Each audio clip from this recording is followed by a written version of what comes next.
जहां तक शिवसेना का सवाल है, बातचीत का क्रम जारी है, लेकिन अभी तक कोई अंतिम फैसला उस पर नहीं हुआ है। हमें विश्वास है कि जो भी फैसला होगा, जो भी निर्णय होगा, लेकिन एक बात मैं स्पष्ट करना चाहूंगा कि भारतीय जनता पार्टी की राय है कि ये सरकार किसी शर्त पर किसी के साथ समझौता नहीं करेगी। ये हमारा बिल्कुल तय विषय है। राजीव प्रताप रूडी यांचं हे वक्तव्य संभ्रमात टाकणार आहे। एका बाजूला शिवसेनेला या प्रतिक्रियेतून स्पष्ट संकेत जरी दिले जात असले तरी दुसरीकडे शिवसेनेची भाजपच्या वरिष्ठ नेत्यांशी सत्ता स्थापनेबाबत सकारात्मक बोलणी सुरू असल्याचं दृष्टीआड करता येणार नाही। शिवसेना आणि भाजप यांच्यात स्वतंत्र विदर्भ अखंड महाराष्ट्राचा मुद्दाही मागे पडला असून आता फक्त चर्चा सुरू आहे ती कोणतं मंत्रिपद शिवसेनेला द्यायचं कोणतं नाही यावर। पण तरीही शिवसेनेनं कोणत्याही अटींशिवाय पाठिंबा दिला तरच आम्ही त्यांचा पाठिंबा घेऊ असा टाहो का फोडला जातोय हे कोडच आहे। दुसरीकडे शिवसेना नेते संजय राऊत यांनी मात्र राज्याला स्थिर सरकार मिळणं महत्त्वाचं आहे असं म्हणतानाच सकारात्मक बोलणी सुरू असल्याचं म्हटलं आहे। तसंच भाजप पाठोपाठ शिवसेनेला सुद्धा जनतेनं कौल दिला आहे आणि आमची मतांची टक्केवारीही वाढली आहे याची आठवण करून देत एक प्रकारे आम्ही नमतं घेत पाठिंबा देत नसल्याचं सुचवलं आहे।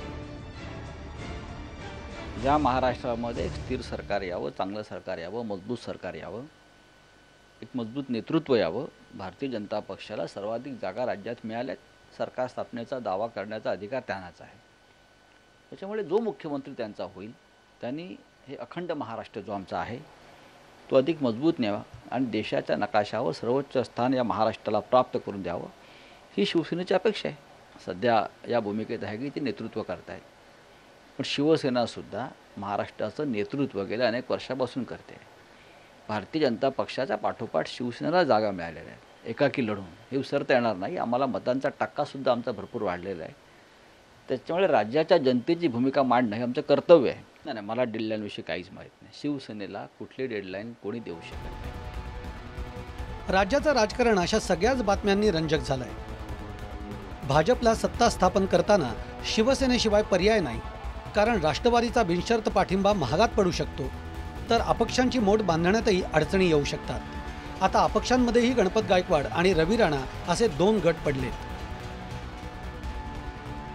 आमचा सगळ्या अपक्षांचा हाच प्रयत्न आहे की ज्याप्रमाणे विकास कामाला प्राधान्य दिलं पाहिजे, मंत्रिमंडळात आमचं इन्व्हॉल्वमेंट झालं पाहिजे, त्याचप्रमाणे विदर्भाचा मुख्यमंत्रीसुद्धा झाला पाहिजे। जे आम्ही कोणाला पाठिंबा द्यायचा हा आत्तापर्यंत निर्णय घेतला नाही आहे। कोणाला पाठिंबा दिला पाहिजे, कोणासोबत राहिलं पाहिजे, ज्याची सत्ता गठीत होईल, जो मुख्यमंत्री बनेल नॅशनल त्यांच्यासोबत राहायचं आहे। पण आमच्या टर्म आणि कंडिशन, आमच्या मागण्या जो नेता समजून घेईन, जो नेता आमच्याशी समजून आमच्या ते फुलफिल करेल त्या पद्धतीने आम्ही ते समर्थन देऊ। तर शेकाप, भारिप, माकप यांनी आपला निर्णय अजून जाहीर करायचा। अशात एकच पर्याय उरतो, तो म्हणजे भाजपनं शिवसेनेच्या साथीनं सत्ता स्थापन करायची। पण ज्या प्रादेशिक पक्षानं स्वबळावर लढून 63 आमदार निवडून आणले तो पक्ष विनाअट पाठिंबा देईल कसा आणि विनाअट पाठिंबा द्यायचा तरी का?